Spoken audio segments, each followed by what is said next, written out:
let's get into the NBA offseason. So, I, like many people, was looking forward to watching Game 7 of the NBA Finals. And frankly, I did enjoy Game 7 of the NBA Finals for about maybe the first three quarters. The first quarter rolls around, and I'm thinking, oh my gosh, Tyrese Halliburton's going off. He's already got 9 points, most in the finals thus far in the first quarter. He's going off. He's hitting his three. They're up in OKC, and then I see his Achilles fall off, and I say, "Oh, that was fun. That was a fun series." It was a very awkward and anticlimactic way to end it. Congratulations to the Oklahoma City Thunder, though. That's a fantastic team. They had a great year. They deserve to win it. Obviously, the injury kind of leaves this weird feeling where you're like, okay, I mean, you don't know if the Pacers would have won if Tyrese Halliburton was playing the whole game. But now you'll never know, that sort of thing. But congratulations to them. I'm not really interested in either of those teams in particular. I'm interested in what this actually means for the Eastern Conference. And especially given just recently, like literally like a minute or two before we actually went live, our good friend Tingus Pingus, Kristaps Porzingis, was dealt to the Hawks. It was a 3-team deal. The Nets got some picks. Boston got something. I don't know. Whatever. Tingus Pingus is out of Boston. And that's on top of the fact that Drew Holiday is also out. Now, those are two guys that, frankly, I would have been okay with Detroit making trades for, but obviously Trajan Langdon did not want to trade for either of those guys. You got Boston pretty much out of the peripheral. Jason Tatum's going to be out. You're going to have basically Jaylen Brown and friends. Assuming they don't, who knows if they're going to end up keeping Derek White. Like, if their team is basically Derek White and Jaylen Brown and friends, Boston is going to be potentially a lottery team, if not just a play-in team. Jaylen Brown really have to go off because you don't have Jason Tatum. And now you add on to Indiana, they're going to be without Tyrese Halliburton all year. And, forget the overrated, underrated discussions people want to have. I don't think he's overrated. I don't think he's underrated. I think he's properly rated. He is a superstar in this league, an all-NBA player in this league. You lose him, your team's much worse. Pascal Siakam's great. Nembhard is great. But you're going to lose Miles Turner, although he's been pretty inconsistent in the playoffs. The team is not going to be better, obviously. I think that goes without saying. And then you even look at a team like the Cavs, and you're like, okay, they had that great regular season, and they get, bounced out of the playoffs pretty easily. Still a very good team, I think. I think people are not speaking to them or speaking about them very often. And then, even more so, you got the Bucks and Damian Lillard. He is also, I believe, an Achilles tear. So he's going to be out for the rest of the season. I don't know if Giannis is going to be there. There hasn't been any expressed, trade me right now. But the Bucks are at a weird spot. And plus, they've been first-round exits in the playoffs every year.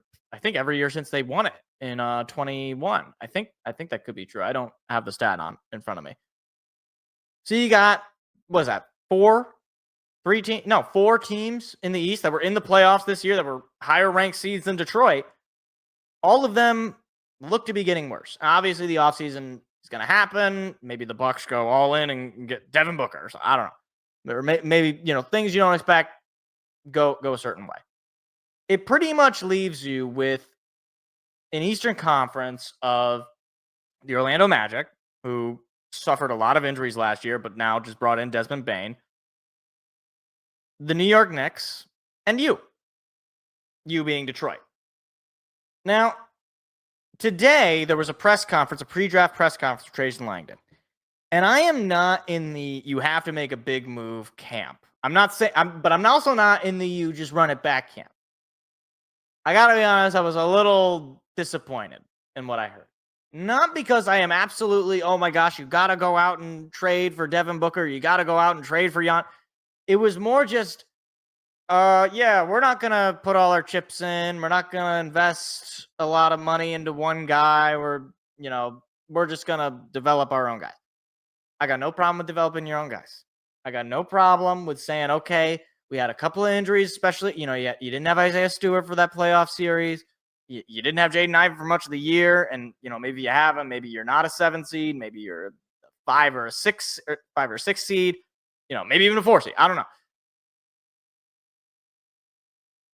I can't just run it back. I need something. Like, give me some. Like, I'm not saying you got to go out there and get Devin Booker, but to like kind of come into this and be like, well, we're not gonna spend a lot of money into the offseason. We're not gonna have a big summer.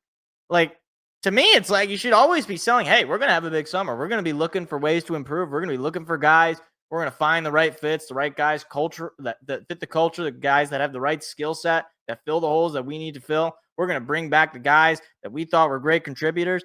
Like, it just comes off as a kind of defeatist slash like contentness. Like, oh, we're good with being a 7 seed. Now, I know this is biased the way I'm going to put this, so hear me out. Option 1 is you just run it back, and you may be better. Maybe not substantially, but you may be better.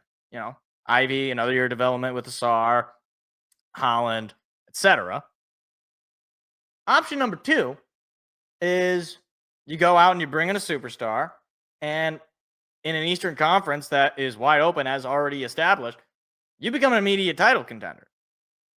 I understand that that's not necessarily how it always goes. I mean, the Bucks went and traded for Damian Lillard, and they have not been out of the first round since. But to just like sit and just be, oh, well, we're not going to put all our chips into one guy. It's like, okay, I get it. Don't, overpay. Don't, trade 16 first round picks for Devin Booker. Don't do that. Ultimately, what we all want to do, whether it's big or small, we all want the smart move.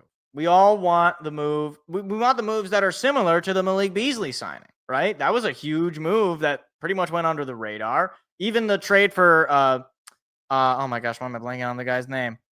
Oh my gosh, why am I blanking on his name? Hardaway Jr.